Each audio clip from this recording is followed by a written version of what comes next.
Une énorme surprise pourrait frapper Barcelone à la dernière minute. Une offre irrésistible venue d'Arabie Saoudite menace d'arracher l'une de ses stars. Mais ce n'est pas tout. 2 renouvellements cruciaux sont sur le point d'être signés, avec des chiffres qui vont vous surprendre. Pendant ce temps, le Barça devient la première équipe à franchir la barre des 100 buts cette saison, une attaque phénoménale qui ne cesse d'éblouir. Et comment Iñaki Peña vit-il son rôle de remplaçant? Enfin, Javier Tebas, fidèle à lui-même, tente encore de bloquer les signatures de Dani Olmo et Pau Victor. Abonnez-vous, laissez un like et restez avec nous pour la suite des actus chauds du FC Barcelone. La tension entre le FC Barcelone et le président de la Liga, Javier Tebas, atteint de nouveaux sommets. Alors que le club catalan a réussi à inscrire Dani Olmo et Pau Victor pour participer à la Supercoupe d'Espagne grâce à une décision conservatoire du Conseil supérieur des sports, CSD, Tebas refuse de s'avouer vaincu. Cette querelle juridique, déjà bien envenimée, pourrait avoir des répercussions majeures sur la saison en cours, et surtout sur les relations entre le Barça et la Liga. L'inscription de Dani Olmo et Pau Victor intervient dans un contexte financier délicat pour le Barça, qui jongle depuis plusieurs saisons avec les limites du fair-play financier imposées par la Liga. Malgré les restrictions budgétaires, le club catalan a réussi à contourner certains obstacles grâce à cette décision conservatoire. Cela a permis à ces 2 joueurs clés de rejoindre l'effectif pour la Supercoupe d'Espagne, une compétition cruciale pour le prestige et les finances du club. Cependant, cette démarche n'a pas été bien accueillie par Javier Tebas, qui a déclaré « Nous utiliserons toutes les ressources juridiques à notre disposition. Cette décision n'a pas été prise selon les règles. » Ces propos montrent la détermination de Tebas à défendre l'autorité de la Liga et à maintenir un contrôle strict sur les finances des clubs. La polémique ne se limite pas à un simple bras de fer entre le Barça et Tebas. D'autres clubs de la Liga pourraient également entrer dans la danse. Certains d'entre eux, mécontents de cette situation, envisageraient de contester les matchs dans lesquels Dani Olmo participe. Si une telle contestation venait à se concrétiser, cela pourrait non seulement affecter les résultats sportifs du Barça, mais également provoquer un véritable chaos juridique. Ces clubs estiment que permettre à des joueurs de participer à des compétitions malgré des restrictions financières constitue une atteinte à l'équité sportive. Ce sentiment alimente une fracture de plus en plus visible entre le Barça et certains autres acteurs du football espagnol. Au-delà des considérations sportives, cette affaire illustre une guerre politique entre le FC Barcelone et Javier Tebas. Ce dernier, souvent accusé par les supporters barcelonais de partialité, a multiplié les attaques contre le club ces dernières années. Pour le Barça, cette décision conservatoire du CSD représente une victoire symbolique dans un combat plus large pour retrouver une certaine liberté économique et institutionnelle. Cependant, cette bataille ne se joue pas uniquement dans les bureaux. Les supporters eux-mêmes sont divisés. Certains voient dans les actions de Tebas une volonté de saboter le Barça, tandis que d'autres estiment que les règles doivent s'appliquer à tous les clubs, sans exception. Si cette situation n'est pas résolue rapidement, elle pourrait avoir des conséquences directes sur la Supercoupe d'Espagne et même sur le championnat. Si des clubs décident de contester la participation de Dani Olmo ou Pau Victor, cela pourrait entraîner des annulations de matchs, des pénalités ou des pertes de points. Pour l'instant, le Barça reste confiant, s'appuyant sur la légitimité de la décision du CSD. Cependant, le camp de Tebas ne semble pas prêt à lâcher prise, et chaque nouveau développement pourrait envenimer encore davantage la situation. Cette bataille juridique entre Javier Tebas et le Barça est bien plus qu'un simple désaccord administratif. Elle symbolise les tensions croissantes entre le club catalan et les instances dirigeantes du football espagnol. Si le Barça espère que Dani Olmo et Pau Victor pourront contribuer au succès de l'équipe sur le terrain, il est clair que cette affaire risque de se poursuivre bien au-delà des matchs. Une chose est sûre, la polémique ne fait que commencer, et elle promet d'intensifier le débat autour de la gouvernance du football espagnol. Parlons maintenant de la concurrence féroce dans les cages blaugrana. Depuis la blessure de Marc-André ter Stegen, la bataille pour le poste de gardien titulaire au FC Barcelone s'est intensifiée. Avec l'arrivée de Wojciech Szczęsny, recruté lors du dernier mercato pour apporter de l'expérience et de la stabilité, la hiérarchie dans les cages semble avoir évolué. Sous les ordres d'Hansi Flick, l'entraîneur allemand, Szczęsny s'est imposé comme le choix numéro 1 lors des derniers matchs, reléguant Iñaki Peña au rôle de remplaçant malgré ses performances solides en début de saison. Avec des années d'expérience au plus haut niveau, notamment à la Juventus et en sélection polonaise, Szczęsny apporte des qualités indéniables. Son calme, sa lecture du jeu et sa capacité à diriger la défense sont des atouts que Hansi Flick semble privilégier. On doit aussi admettre qu'il n'a pas totalement pris ses repères lors de ses derniers matchs, car beaucoup d'erreurs ont été commises, et pourrait coûter des points à l'équipe. Malgré tout, Szczęsny a montré une grande performance, réalisant plusieurs arrêts décisifs, notamment contre des adversaires de haut calibre. Ses prestations solides ont contribué à renforcer la confiance de Flick en lui, consolidant sa position dans les cages blaugrana. De son côté, Iñaki Peña n'a pas baissé les bras.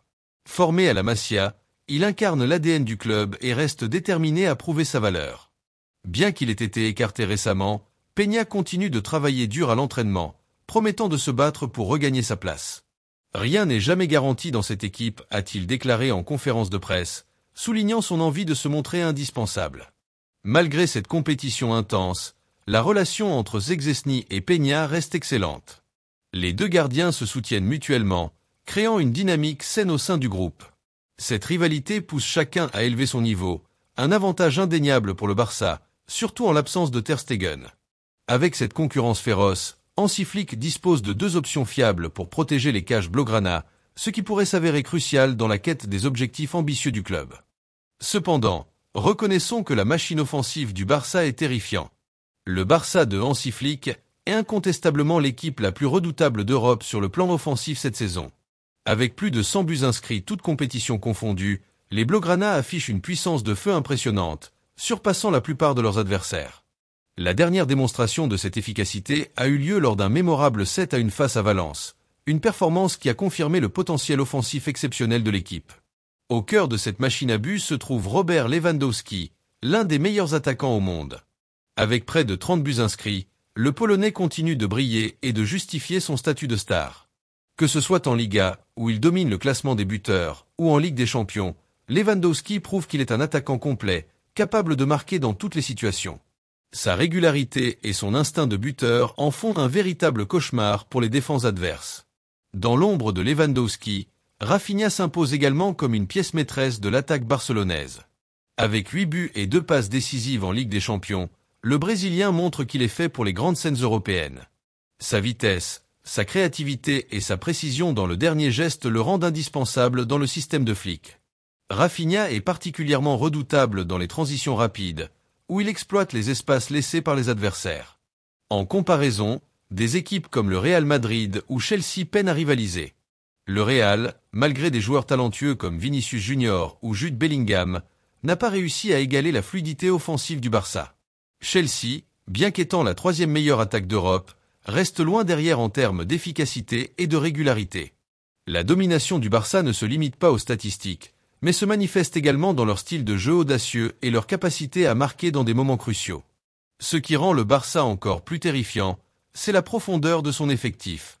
Des joueurs comme Ferran Torres, Fermín López, et même les jeunes talents tels que Lamine Yamal apportent une contribution significative.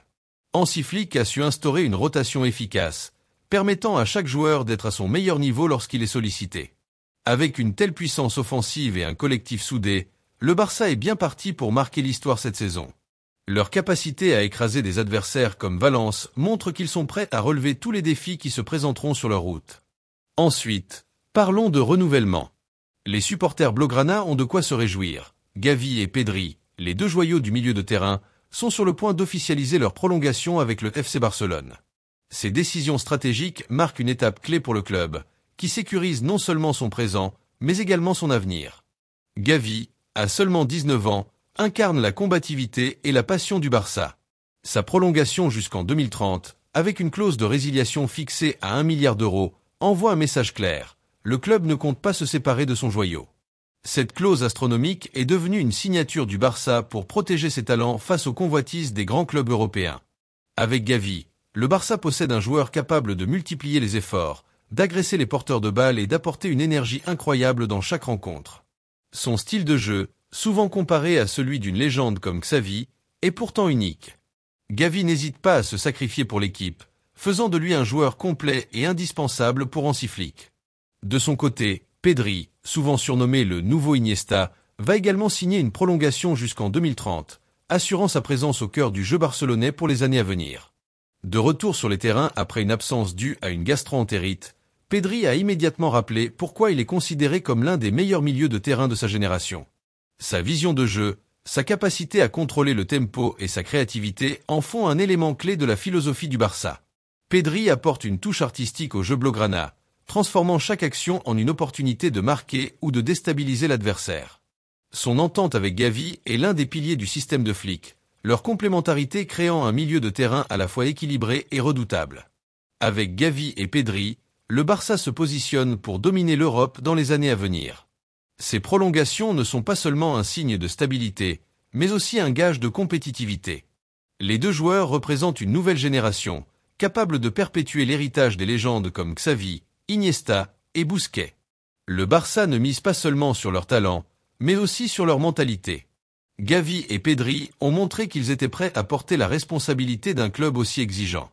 Leur implication, leur talent naturel et leur soif de victoire promettent d'écrire de nouvelles pages glorieuses de l'histoire barcelonaise. Enfin, le FC Barcelone se retrouve confronté à un dilemme de taille concernant Frenkie de Jong, l'un des piliers de son milieu de terrain. Le Néerlandais, dont les performances cette saison depuis son retour sont tout simplement remarquables, suscite l'intérêt d'Al Ittihad, club de l'Arabie Saoudite, qui aurait formulé une proposition colossale pour s'attacher ses services. Alors que le Barça traverse une période délicate sur le plan financier, l'avenir de Jong pourrait bien dépendre d'un équilibre complexe entre stratégie sportive et nécessité économique. Sur le terrain, Frenkie de Jong est en pleine forme. Son rôle au milieu de terrain est essentiel pour l'équilibre de l'équipe dirigée par Hansi Flick. Lors de la récente victoire éclatante 7-1 contre Valence, il s'est illustré en ouvrant le score dès la 2e minute après une passe lumineuse de Lamine Yamal. Ce but n'est qu'un exemple parmi tant d'autres de son impact sur le jeu blaugrana. Avec sa vision, sa capacité à casser les lignes adverses et sa polyvalence, De Jong est devenu un joueur indispensable pour le Barça, capable de jouer aussi bien en sentinelle qu'en relayeur. Cependant, le Barça ne peut ignorer l'offre vertigineuse d'Al Ittihad. Le club saoudien serait prêt à débourser une somme astronomique pour s'offrir Frenkie de Jong, tout en lui proposant un salaire qui dépasserait largement ce qu'il perçoit actuellement en Catalogne. Cette proposition met la direction barcelonaise face à un choix difficile. Accepter l'offre et renforcer les finances du club ou garder un joueur clé pour le projet sportif. Le Barça continue de souffrir des conséquences de sa gestion financière passée, avec une masse salariale qui reste sous surveillance étroite de la Liga. Bien que des efforts aient été faits pour alléger les dépenses, notamment en laissant partir certains joueurs ou en renégociant des contrats, la situation reste précaire. Dans ce contexte, vendre De Jong pourrait être une solution radicale pour injecter des liquidités et libérer de l'espace dans la masse salariale. Pour éviter un départ, le Barça envisage de proposer une restructuration salariale à De Jong. Cependant, ce ne serait pas la première tentative du club dans ce sens. Par le passé, le joueur a déjà refusé plusieurs propositions similaires, privilégiant la stabilité et respectant les termes de son contrat actuel. Frenkie de Jong a montré à plusieurs reprises son attachement au Barça, déclarant vouloir réussir sous le maillot blaugrana. Pourtant, l'idée de devoir renoncer à une partie importante de son salaire pourrait être difficile à accepter, surtout face à une offre aussi alléchante d'Al Ittihad. Sur le plan sportif, perdre Frenkie de Jong représenterait un coup dur pour le Barça. Le milieu de terrain néerlandais n'est pas seulement un joueur talentueux, mais aussi un leader discret sur le terrain, capable de dicter le rythme du jeu et de s'adapter à différentes configurations tactiques. Hansi Flick pourrait construire une grande partie de son système autour de lui, et le remplacer serait une tâche extrêmement compliquée. Même si le Barça dispose de jeunes talents prometteurs comme Gavi ou Pedri, leur style de jeu ne remplace pas l'intelligence tactique et la polyvalence de Jong. En Ligue des Champions, où chaque détail compte, la présence d'un joueur de son calibre peut faire la différence entre une qualification et une élimination. L'offre d'Al Ittihad ne concerne pas seulement le Barça, mais aussi Frenkie de Jong lui-même. En Arabie Saoudite, de nombreux joueurs ont trouvé une alternative lucrative à la compétition européenne, et De Jong pourrait être tenté par cette nouvelle expérience. Bien qu'il soit encore au sommet de sa carrière, un contrat à long terme dans un championnat moins exigeant, accompagné d'un salaire record, pourrait être une option séduisante pour lui et sa famille. Les fans du Barça, quant à eux, vivent cette situation avec anxiété. De Jong est apprécié pour son professionnalisme et son engagement envers le club, et son départ serait ressenti comme une perte majeure. Cependant, ils comprennent également les défis économiques auxquels leur équipe est confrontée. Si le Barça devait se séparer de Jong, il serait crucial pour le club de communiquer ouvertement avec les supporters et de leur montrer comment les fonds générés par ce transfert seraient utilisés pour renforcer l'équipe. Le Barça est à la croisée des chemins avec Frenkie de Jong. Entre les impératifs financiers et les ambitions sportives, la direction du club devra prendre une décision réfléchie et stratégique. Garder De Jong pourrait permettre à l'équipe de continuer à viser les sommets en Europe, mais accepter l'offre d'Al Ittihad offrirait un répit économique bienvenu. Une chose est certaine, l'avenir de Jong sera l'un des dossiers les plus suivis par les supporters et les observateurs du football mondial dans les semaines à venir. Et vous, qui devrait être le titulaire dans les cages blaugrana? Que pensez-vous des prolongations de Gavi et Pedri? Laissez vos commentaires. N'oubliez pas de liker et de vous abonner pour ne rien rater des dernières actualités du Barça.